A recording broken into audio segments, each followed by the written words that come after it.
Good morning বন্ধুরা, Karimganj daily নিউজে আপনাদের স্বাগত জানিয়ে শুরু করছি আজকের গুরুত্বপূর্ণ সংবাদ শিরোনামগুলি।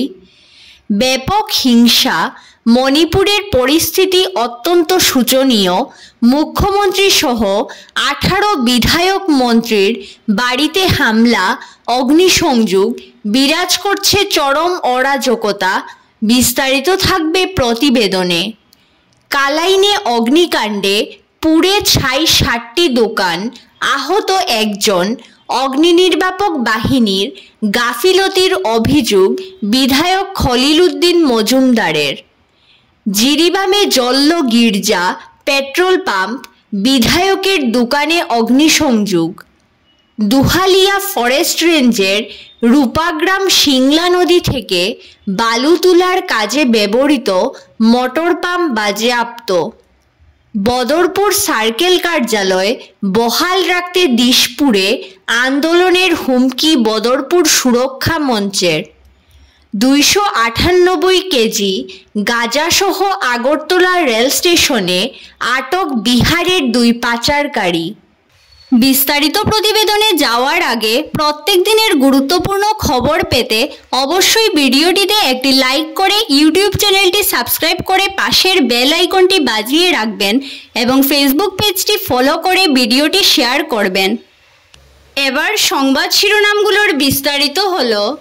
জিরিবামে জ্বলল গির্জা, পেট্রোল পাম্প, বিধায়কের দোকানে অগ্নিসংযোগ। জিরিবামের পরিস্থিতি ক্রমশই নিয়ন্ত্রণের বাইরে যাচ্ছে।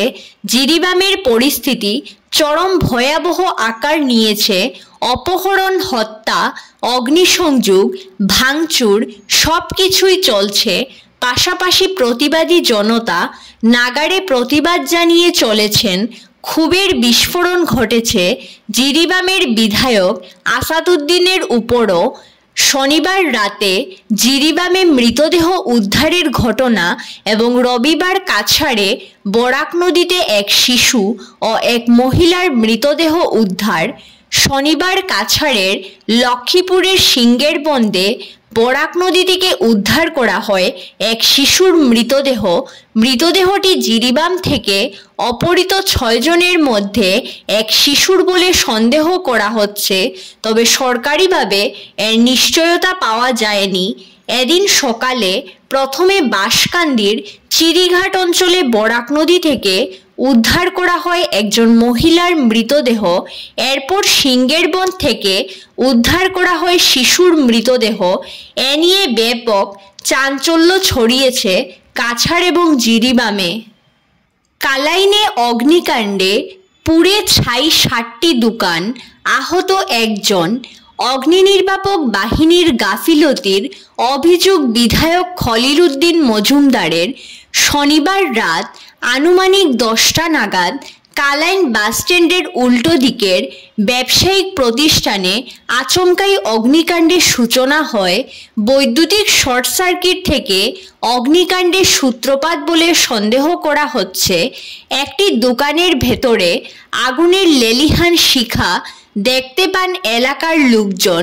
শুরু হয় চিৎকার চেঁচামেচি। মুহূর্তের মধ্যে স্থানীয়রা জড়ো হয়ে আগুন নেভাতে তৎপর হয়ে ওঠেন।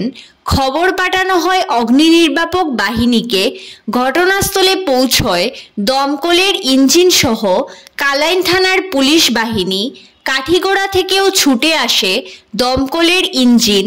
আগুন নেভাতে আপ্রাণ চেষ্টা করে দমকল বাহিনী, তবে তার আগেই 3-4টি দোকান ভস্মীভূত হয়ে যায় বলে স্থানীয় সূত্রে খবর পাওয়া গেছে। এছাড়া আরও কয়েকটি দোকানও ক্ষতিগ্রস্ত হয়েছে। ক্ষয়ক্ষতি কয়েক কোটি টাকার মতো হবে বলে অনুমান। প্রায় 1 ঘন্টা চেষ্টার পর আগুন নিয়ন্ত্রণে আসে। এই অগ্নিকাণ্ডে মুদি দোকানের মালিক ফয়জুর রহমান আহত হয়ে কালাইন স্বাস্থ্যকেন্দ্রে চিকিৎসাধীন। ব্যাপক হিংসা, মণিপুরের পরিস্থিতি অত্যন্ত শোচনীয়। মুখ্যমন্ত্রী সহ 18 জন বিধায়ক মন্ত্রীর বাড়িতে হামলা, অগ্নিসংযোগ, ভাঙচুর, বিরাজ করছে চরম অরাজকতা। উত্তাল অগ্নিগর্ভ মণিপুর, সারা রাজ্যে বিরাজ করছে ভয়ঙ্কর পরিস্থিতি। কারফিউ জারি করে ইন্টারনেট পরিষেবা বন্ধ করেও পরিস্থিতি নিয়ন্ত্রণে আনা যাচ্ছে না। চলছে হিংসা, ভাঙচুর, অগ্নিসংযোগ, জনপ্রতিনিধি ও রাজনৈতিক নেতাদের বাড়িতে হামলা ভাঙচুর, এমনকি আক্রান্ত হয়েছে খুদ মুখ্যমন্ত্রী এন বীরেন সিংয়ের বাসভবনও। এই হিংসার আঁচ লেগেছে রাজধানী দিল্লিতেও। রবিবার নয়াদিল্লি কাঁপান মৈতেই সম্প্রদায়ের প্রচুর সংখ্যক মানুষ। আন্তর্জাতিক স্তরেও প্রভাব পড়ছে মণিপুরের হিংসার।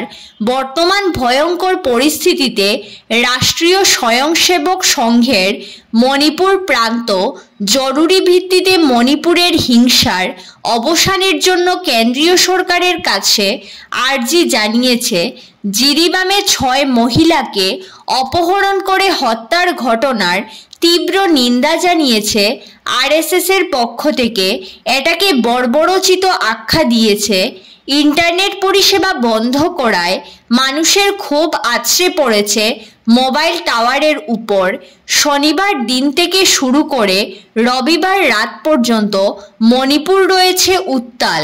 এদিন পরিস্থিতি সামাল দিতে এবং উত্তেজিত জনতাকে নিরক্ত করতে ইম্ফলে কঠোর ভূমিকা নিয়ে মাঠে নামে ভারতীয় সেনাবাহিনী। সক্রিয় ছিল সিআরপিএফও। সার্বিক পরিস্থিতি পর্যবেক্ষণ করতে মণিপুর সফরে এসেছেন CRPF director general anise Dayal সিংও। ফের অভিযানে রূপাগ্রাম থেকে বালু তোলার অবৈধ পাম্প মেশিন বাজেয়াপ্ত করেছে দুহালিয়ার বন বিভাগের কর্মীরা।